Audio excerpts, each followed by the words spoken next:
ప్రేక్షకులందరికీ నమస్కారం. ఈరోజు మన స్టూడియోలో ప్రముఖ జ్యోతిష్య వాస్తు నిపుణులు లలితాదేవి ఉపాసకులు బ్రహ్మశ్రీ నానాజీ పట్నాయక్ గారు ఉన్నారు. గురుగారితో మాట్లాడేద్దాం. నమస్కారం గురుగారు. శ్రీమాత్రే నమః. గురుగారు, జూలై మాసంలో సింహరాశి వారి పరిస్థితి ఏ విధంగా ఉండబోతుంది? అన్ని విధాలుగా ఎలాంటి జాగ్రత్తలు తీసుకోవాలి, ఎలాంటి రెమెడీస్ వీళ్ళు తీసుకుంటే మంచి ఫలితాలు ఉంటాయి గురు? తప్పకుండా అండి. జూలై మాసంలో ఫస్ట్ ఆఫ్ ఆల్ మనం కనుక చూసుకుంటే మనకి లగ్నాధిపతి 15వ తేదీ వరకు మిథునంలో ఉండి 15 తర్వాత కర్కాటకంలోకి మారుతున్నాడు. ప్రధానంగా ఇక్కడ లగ్నంలో ఉండే గ్రహాలు వాళ్ళకి ఆ మంత్ ఎక్కువ ఎఫెక్ట్ చూపిస్తూ ఉంటాయి. ఈ నెల మనకి కుజుడు కేతువు రెండూ కలిసి లగ్నంలో ఉంటున్నారు. ఎప్పుడైతే లగ్నంలో కుజకేతువులు ఉంటున్నారో ఇది కొంచెం స్ట్రక్కింగ్ యోగా అంటాము. అదేవిధంగా కీర్తి ప్రఖ్యాతులను ఇస్తుంది, కొంచెం వేడి స్వభావాన్ని ఇస్తుంది. కొంచెం మెయిన్గా ఏంటంటే ఇక్కడ జాగ్రత్త తీసుకోవాల్సిన అంశం, వీళ్ళకి బీపీ లెవెల్స్ కానీ షుగర్స్ ఎక్కువ ఉన్న వాళ్ళు కొంచెం జాగ్రత్తగా ఉండాలి వీళ్ళు. బట్ ఆధ్యాత్మిక యోగము, శక్తి సాధన చేసేటువంటి వారికి, ఆఫ్టర్ జూలై 15th తర్వాత ఏదైనా విదేశాలకు వెళ్ళాలని ప్రయత్నం చేసేటువంటి వారికి ఈ కాంబినేషన్స్లో ఉండే వారికి బాగుంటుంది. దీంతో పాటు వీళ్ళకి లాభంలో గురువు కూడా ఉన్నాడు. ఒక రకంగా లాభంలో గురువు ఉన్నప్పుడు పంచమాన్ని చూస్తున్నందుకు సంతానం కోసం ప్రయత్నం చేసేటువంటి వారికి కూడా చాలా బాగుంటుందని మనం చెప్పుకోవచ్చు. ఓకే, ఇక వైవాహిక జీవితంలో ఎలా ఉండబోతుంది గురుగారు? ఏమైనా ఇబ్బందులు వచ్చే అవకాశం కనిపిస్తుంది? నన్ను అడిగితే ఇబ్బందుల కంటే కూడా ఒకవేళ వివాహం కోసం ప్రయత్నం చేస్తున్నారు అనుకోండి, వారు ప్రత్యేకంగా ఈ ఒక్క నెల కొంచెం మానుకోవడం బెటర్ నన్ను అడిగితే. లేదు విదేశీ సంబంధాలు ఏమైనా కుదిరాయి అనుకోండి, అది ఓకే. ఎందుకంటే ఈ సప్తమాధిపతి అష్టమంలో ఉంటూ కుజుడు దృష్టి దాని మీద ఉంది మెయిన్గా. అయితే మరి నెక్స్ట్ మంత్ కూడా ఉంటుంది కానీ కేతుతో కలిసి ఉన్న కుజుడు దృష్టి ఉండడం వేరు సప్తమం మీద, డైరెక్ట్గా 7th ఆస్పెక్ట్ వేరు. కుజుడికి ఏంటంటే 8th ఆస్పెక్ట్ చాలా పవర్ఫుల్. కాబట్టి నన్ను అడిగితే లోకల్గా ఉండే సంబంధాలు మాత్రం ఈ 1 month అవాయిడ్ చేయడం మంచిది, పాయింట్ నెంబర్ 1. రెండవది, సప్తమంలో రాహు ఉన్నందుకు విదేశీ సంబంధాలు వస్తాయి ఒక్కోసారి, అటువంటివి ఓకే చేయొచ్చు. కాకపోతే వాళ్ళ పర్సనల్ చార్ట్లో కూడా విదేశీ సంబంధం ఉండే యోగం ఉంటుంది. అప్పుడు వాళ్ళు అది కలిసిందనుకోండి ఇంకా బాగా ముందుకు వెళ్ళచ్చు. గురుగారు, వ్యాపారస్తులకు ఏదైనా సూచన ఉందా? ఇన్వెస్ట్మెంట్స్ పరంగా ఏమన్నా సూచనలు ఏమైనా ఉన్నాయా? తప్పకుండా అండి. లాభంలో గురువు అనేటువంటిది మంచిదే చెప్పాలంటే. అయితే వ్యాపారాల్లో ఇన్వెస్ట్మెంట్ చేస్తారు ఈ నెల. బికాజ్ ఆఫ్ మీకు సెకండ్ లార్డ్ 12th హౌస్లో ఉన్నాడు బుధుడు. ఎప్పుడైతే 12వ స్థానంలో ఉన్నాడో, 12 అనేది ఇన్వెస్ట్మెంట్ స్థానం కాబట్టి ఇన్వెస్ట్మెంట్ ఖచ్చితంగా చేస్తారు. మరి ఆ ఇన్వెస్ట్మెంట్ చేసినప్పుడు ఎలా ఉంటుంది ఏమిటి అనేటువంటి సంశయంగా చూసుకున్నట్లయితే 26వ తేదీ వరకు మనకి దశమంలో శుక్రుడు ఉండడం ఒక రకంగా మంచిదే. ఇది investment per point of view కనుక తీసుకుంటే, ఎందుకంటే మీకు బుధుడు 2వ అధిపతి 12లో ఉంటే అక్కడి నుంచి లాభంలో శుక్రుడు ఉన్నాడు. సో బుధుడు నుంచి ఎప్పుడైతే లాభంలో శుక్రుడు ఉన్నాడో ఇది వ్యాపార అభివృద్ధికి యోగిస్తుంది చెప్పాలంటే. ఇక ఉద్యోగస్తులకు ఎలా ఉంటుంది గురుగారు? సాధారణంగా ప్రమోషన్లు ఎక్స్పెక్ట్ చేస్తారు, ట్రాన్స్ఫర్లు ఎక్స్పెక్ట్ చేస్తారు, కాస్త peace of mind, work place బాగుండాలని కోరుకుంటారు. ఎలాంటి పరిస్థితుల్లో ఉండబోతుంది వీళ్ళకి? బ్యాంకింగ్ సెక్టార్స్, ఫైనాన్షియల్ రంగాలు, ఆడిటింగ్, ఎనీ ఫైనాన్స్ సంబంధించినటువంటి రంగాల్లోని, ఫ్యాషన్ డిజైనింగు, లేకపోతే బ్యూటీ రిలేటెడ్ రంగాల్లో ఉండేటువంటి వారికి చేంజింగ్ అయితే చూపిస్తుంది. అందులో గ్రోత్ కూడా ఉంది, చేంజింగ్ కూడా ఉంది, రెండు చూపిస్తున్నాయి. వీళ్ళు దీంతో పాటు ఒకే జాబ్ కాకుండా రెండు జాబులు చేసే యోగం కూడా ఇప్పుడు ప్రజెంట్ వీళ్ళకి నడుస్తుంది. ఆ రకంగా వీళ్ళు ఒక జాబ్ చేస్తే ఇంకో దాంట్లోకి వెళ్ళడం ఇవి కూడా జరుగుతాయి. ఇక భూమికి సంబంధించిన వ్యవహారాలు ఎలా ఉండబోతున్నాయి గురుగారు? సొంత ఇంటికి అలా నెరవేరే అవకాశం అన్న కనిపిస్తుంది వీళ్ళకి? నన్ను అడిగితే కొంచెం పూర్వీకుల ఆస్తులకు సంబంధించిన విషయంలో కొంచెం జాగ్రత్తగా ఉండాలి. తాతగారి ఆస్తికి సంబంధించిన విషయంలో ఇక్కడ భూమికి కారకుడు కుజుడు లగ్నంలో కేతువుతో ఉన్నాడు.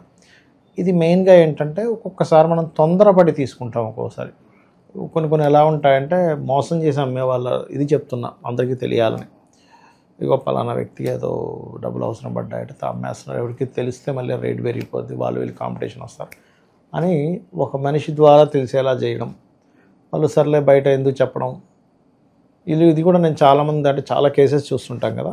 మ్యాక్సిమం సాటర్డేస్ చేస్తారు ఇలాంటివి. ఎందుకంటే వాళ్ళకి ఈసీ తీయించుకోవడానికి, వాడికి కుదరని సమయంలో లేదా మనకి హాలిడేస్ వచ్చే టైమ్స్లో, భోగి సంక్రాంతి కనుమ టైం అనుకోండి, ఆ ముందు అడిగితే ఏమైపోద్ది అంటే, సరే వీళ్ళు ఈసీ తీయించుకోవడానికి 2-3 రోజులు టైం పడుతుంది కదా, సరే ఫస్ట్ అయితే అడ్వాన్స్ ఇచ్చేద్దాంలే అని అనుకుని అడ్వాన్స్ ఇచ్చిన తర్వాత మళ్ళీ ఈసీలో ఇంకోటి ఏదో రావడం, అరే నేను ఆ డబ్బులు ఖర్చు పెట్టేశాను అనడం, అది రిటర్న్ ఇవ్వకపోవడం, ఎంతో కొంతకి వీళ్ళే దాన్ని సెటిల్ చేసుకోవడం, ఇట్లాంటివి చాలా జరుగుతుంటాయి. కాబట్టి పర్టికులర్గా 4th and 9th లార్డ్ కుజుడు లగ్నంలో ఉన్నందుకు ల్యాండ్స్ మీద ఇన్వెస్ట్మెంట్ చేసే విషయంలో, ల్యాండ్స్ తీసుకునే విషయంలో కొంచెం జాగ్రత్తగా ఉండాలి.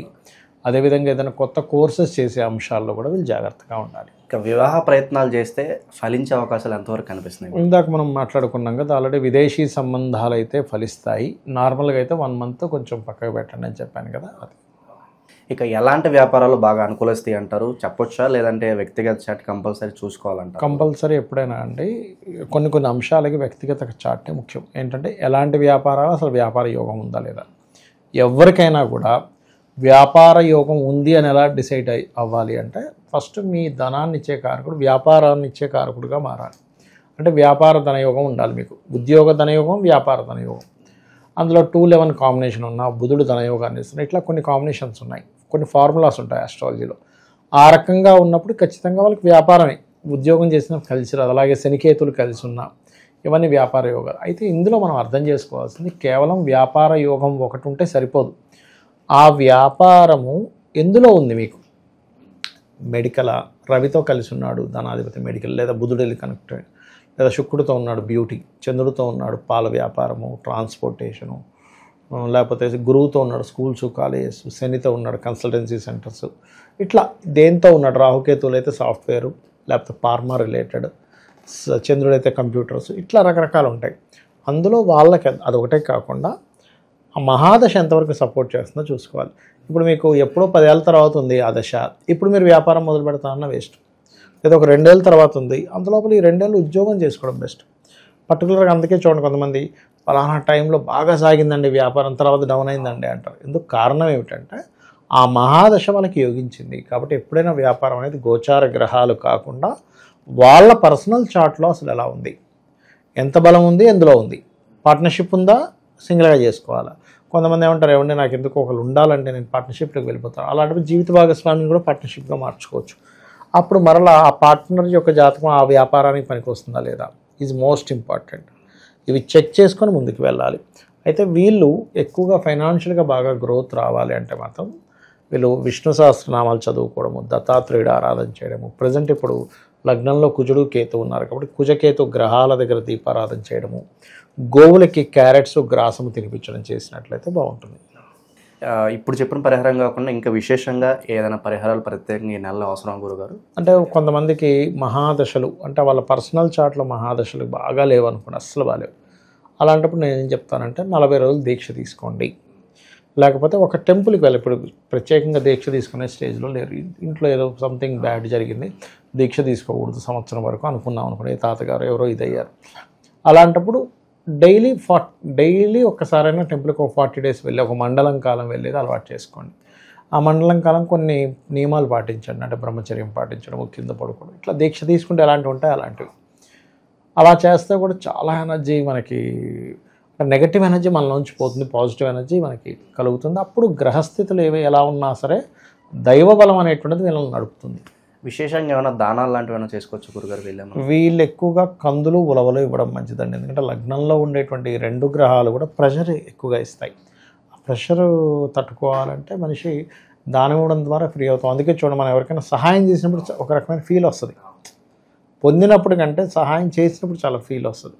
అది మంచి ఫలితాలు ఇస్తాయి. ఓవరాల్గా సింహరాశి వాళ్ళకి జూలై మాసంలో ఏ విధంగా ఉండబోతుంది, ఎలాంటి పరిహారాలు చేసుకోవాలి, చాలా బాగా వివరించారు. ధన్యవాదాలు. శ్రీమాత్రే నమః.